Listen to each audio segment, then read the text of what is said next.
Welcome back to Tell Me More Stories Told as podcast. You know, the show that takes you on these deep dives into the fascinating stories that you want to know more about. That's right.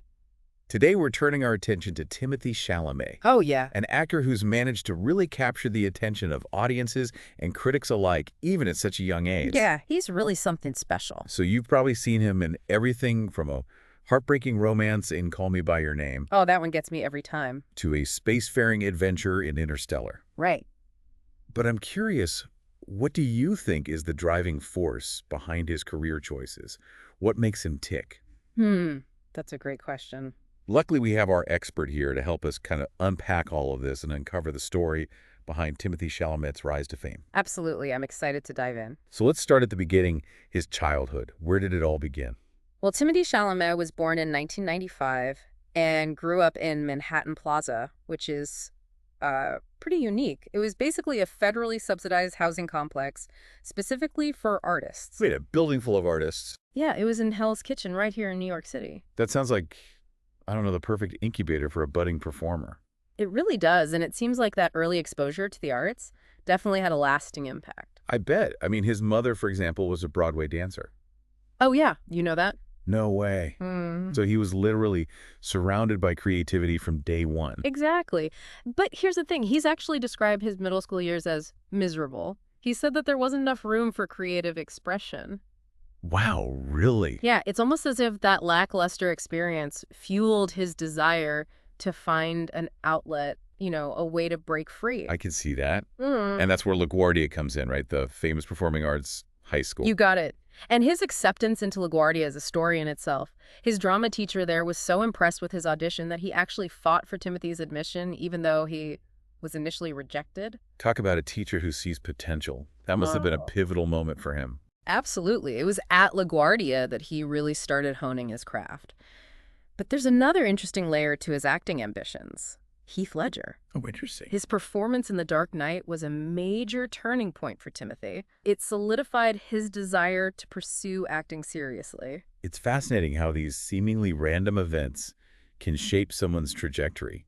I mean, who would have thought that Heath Ledger's Joker would inspire the next generation of Hollywood stars? You never know what's going to spark that passion. And if you're loving this journey into Timothée Chalamet's story so far, hit that subscribe button. You won't want to miss the rest of this deep dive and other fascinating episodes of Tell Me More Stories Told as podcast. There's so much more to come. Okay, so he's got this inspiring experience at LaGuardia, a passion ignited by Heath Ledger's performance. What were those early career moves like? How did he get started? Well, like many aspiring actors, he started with a mix of television and film roles. He had a recurring role on the show Homeland, and then landed his feature film debut in Men, Women, and Children. So he was paying his dues, taking on those smaller roles to build experience. Exactly. But then comes a project that, at least on paper, seemed like it would be his big break. Interstellar. Working with Christopher Nolan at such a young age must have felt like a dream come true. I can't even imagine 17 years old acting alongside Matthew McConaughey in a mind-bending sci-fi epic. Right. Did it catapult him to superstardom like everyone expected? Not quite. Timothée himself has said that while he loved the experience and considers Interstellar one of his favorite films, it didn't have the immediate career-boosting effect he imagined. That's surprising. You'd think a Christopher Nolan film would be a guaranteed ticket to the A-list. You would think so. But it's a good reminder that even with talent and opportunity, breaking through in Hollywood is rarely a straight line. That's true. But here's the thing. Timothée didn't let that setback deter him. In fact, he took on an incredibly diverse range of roles after Interstellar, everything from a Christmas comedy to an indie drama to a Shakespearean play. Hold on, a Shakespearean play. Now that's dedication. What was that all about? It was a production of Prodigal Son, and he even won a Lucille Lortel Award for his performance. Wow. That early willingness to experiment with different genres, different styles, it speaks volumes about his approach to acting. It's almost like he was actively avoiding being pigeonholed, refusing to let the industry define him too early. You're picking up on something really important there. It's as if he was consciously building a foundation, exploring different facets of his craft before diving into a role that would truly define him. And that brings us to Call Me By Your Name. Ah, yes, the film that truly captivated audiences worldwide and launched him into superstardom. What do you think it was about this role in particular that resonated so deeply with people? Well, it was more than just the critical acclaim and awards buzz. Timothy brought such emotional depth and nuance to the character of Elio. It was a performance that felt incredibly raw and vulnerable, capturing the complexities of first love with such honesty. It was something audiences hadn't seen in a while, particularly from a young male actor. And let's not forget the lengths he went to prepare for this role. Right. He learned Italian piano and D guitar. Right, talk about commitment. His commitment to the role was undeniable, and it paid off. That dedication, coupled with his inherent talent, transformed Call Me By Your Name from a beautiful film into a cultural phenomenon. It really did. Okay, so Call Me By Your Name was a massive success, but that kind of fame can be a double-edged sword. Mm-hmm. What happened next? How did he navigate that sudden surge of attention and avoid getting lost in the hype? Well, that's the question, isn't it? How do you follow up a performance that captures the world's attention? Right. It seems like in Timothy's case, he just doubled down on his commitment to choosing projects that were interesting and challenging. Okay. Instead of chasing that easy path to blockbuster stardom, he continued to balance those big-budget films with smaller, independent projects. Interesting. Like, for example, he took on roles in Greta Gerwig's Lady Bird and Little Women. Oh, yeah. Which further solidified his reputation as a serious actor. That's a smart move. Working with a director like Greta Gerwig, who's known for her strong female characters and nuanced storytelling, Yeah. it shows that he's not just interested in being a Hollywood heartthrob. Exactly. He's making those deliberate choices to work with filmmakers who are really pushing boundaries and telling stories that matter. Yeah. And those choices paid off. Both Lady Bird and Little Women were critical successes, further solidifying his reputation as an actor who's in it for the long haul. Yeah, it's interesting, though, that he hasn't completely shied away from those big-budget films. He was in Dune, for example, which was a massive hit. Ah, yes, Dune. That was another pivotal role for him. What made it so pivotal? Well, Denis Villeneuve, the director, has said that Timothy was his only choice for the role of Paul Atreides. Wow. He needed an actor who could really convey the weight and responsibility of leading an entire planet, and Timothy delivered. That's a lot of pressure for a young actor. Yeah. Do you think that experience working on a film of that scale changed his approach to acting in any way? It's hard to say for sure, but I think it definitely added another layer to his skill set. He's proven that he can handle both intimate character-driven stories and epic action-packed adventures. Sure.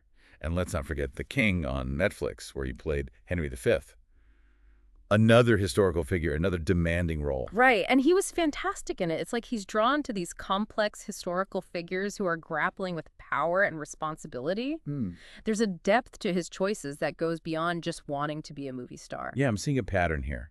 It seems like he's actively seeking out roles that challenge him both emotionally and intellectually, but he's also not afraid to have fun. I mean, he was in The French Dispatch, a Wes Anderson film, which was a complete departure from his previous work. Yes, The French Dispatch. A perfect example of his willingness to experiment. It really was. That role was quirky, comedic, and completely different from anything he'd done before, but he fit right in, adding his own unique charm to the ensemble. Yeah, and I heard that Wes Anderson actually wrote the role specifically for him. That's right.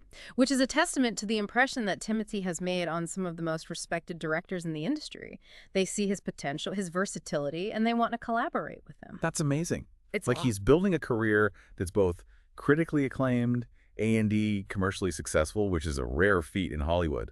He's striking a balance that many actors struggle to find, and he's doing it all while staying true to himself, to his own artistic vision.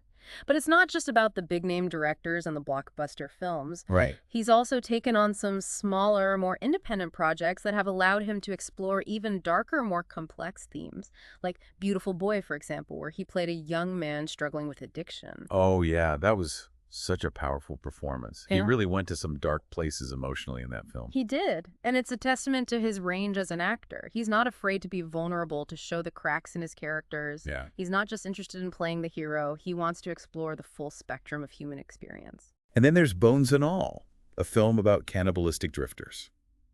Talk about a departure from his usual roles. Bones and All is a fascinating case study in Timothy's career. I can imagine. Not only did he star in it, but he also served as a producer, showing his desire to be more involved in the creative process. So he's not just an actor, he's a filmmaker in his own right. It's like he's constantly expanding his horizons, pushing himself to learn and grow. Exactly. And that film, despite its dark subject matter, was a critical success. It premiered at the Venice Film Festival and received rave reviews with many critics praising his ability to convey complex emotions with incredible subtlety and depth. Wow. It proved that he's not afraid to take risks to choose projects that are both challenging and thought-provoking. So he's got the indie cred, the blockbuster appeal, and now he's even producing films. What's left for him to conquer? Well, he took on another iconic role in 2023 Willy Wonka in the musical film Wonka. Willy Wonka, that's a role with a lot of baggage. How did he handle the pressure of stepping into such beloved shoes? Believe it or not, he was cast without an audition. Really? The director, Paul King, saw Timothy's High School Musical performances on YouTube. Oh, wow. And was so impressed that he offered him the role. From YouTube to Willy Wonka, that's a pretty incredible journey. It is, and he took the role seriously, singing 7 songs for the film's soundtrack. He brought a youthful energy and a sense of wonder to the character while still honoring the legacy of Gene Wilder's iconic performance. So he can sing, he can dance, he can handle intense dramatic roles, he can rock a red carpet. Is there anything this guy can't do? He's certainly a multi-talented individual. Right. But beyond that, I think what makes him so compelling is his willingness to constantly challenge himself, to push boundaries, and to never settle for the easy path. Yeah. And that brings us to what might be his most audacious move yet, playing Bob Dylan in A Complete Unknown. Bob Dylan, that's a huge EE undertaking. What drew him to that role? It seems like he was drawn to the challenge of portraying such a complex and iconic figure. He spent years studying Dylan's music and mannerisms, even learning to play guitar and harmonica. He was completely immersed in the role. Wow, and how did it turn out? Did he pull it off? He did. The film was a critical success, with many praising his performance as both transformative and authentic. He even received another Golden Globe nomination for Best Actor. Another one. It seems like every role he chooses earns him critical acclaim. But it's not just about the awards, is it? No. There's something deeper driving his choices. I think you're right. It's about pushing himself creatively, exploring different facets of his craft, and leaving his mark on the entertainment industry. And he's doing it all with a sense of intentionality and purpose that's rare to see in someone so young. Absolutely. So he's conquered historical dramas, sci-fi epics, musicals, and now biopics. What's next for Timothée Chalamet? Where does he go from here? Well, that is the million-dollar question, isn't it? Where does someone with this much talent and ambition go from here? He's already achieved so much in such a short time. It's almost like he's playing a game of cinematic chess, you know? Strategically choosing roles that challenge him and showcase different aspects of his range, and he's only just begun. Yeah, he's got a long career ahead of him. Speaking of chess moves, didn't he sign on to play a ping pong champion? It's a bit of a curveball. It is. The film's called Marty Supreme, and it's based on the life of Marty Reisman, a legendary ping pong player. It's a fictionalized account, of course, directed by Josh Safdie, who's known for his gritty, realistic style. Talk about a departure from the world of Dune and Little Women. From intergalactic heroes to 18th century royalty to now a ping pong champion. It's unpredictable, which I guess is part of his charm. There's a fearlessness to his choices, a willingness to defy expectations. He could easily coast on his good looks and charm, but he's constantly pushing himself, taking on roles that demand both physical and emotional transformation. That makes me think about something we touched on earlier, his commitment to challenging traditional notions of masculinity. Right. It's evident in his fashion choices, but it goes deeper than that. Yeah. He's not afraid to portray characters who are vulnerable, sensitive, even heartbroken, characters who defy the stereotypical image of the stoic, emotionless leading man. He really is. He's redefining what it means to be a male star in Hollywood. He's not afraid to show weakness, to embrace his feminine side. And that vulnerability is what makes him so relatable, so magnetic. He's not afraid to let us see his flaws, and that makes him all the more human, all the more fascinating. Yeah, I agree. It's almost as if he's reflecting a broader cultural shift, a movement towards embracing a wider spectrum of masculinity. He's a symbol of that change, a role model for a generation that's questioning outdated gender norms.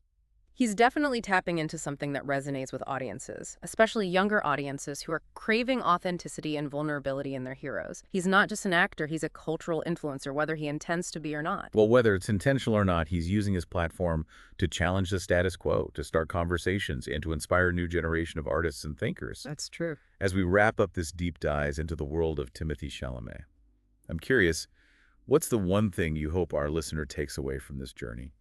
What do you want them to remember about Timothée? I think the biggest takeaway is that Timothée Chalamet is more than just a pretty face. He's a talented, ambitious, and thoughtful actor who's using his platform to make a difference. He's not afraid to take risks to challenge himself and to use his art to explore the complexities of the human experience. He's a reminder that talent, hard work, and a willingness to challenge the norm can take you to incredible places. And I, for one, can't wait to see what he does next. Me too. I'm excited to see what the future holds for him. Well, thanks for joining us for this deep dive into the world of Timothée Chalamet. We'll be back next week with another fascinating story you won't want to miss. Until then, keep exploring.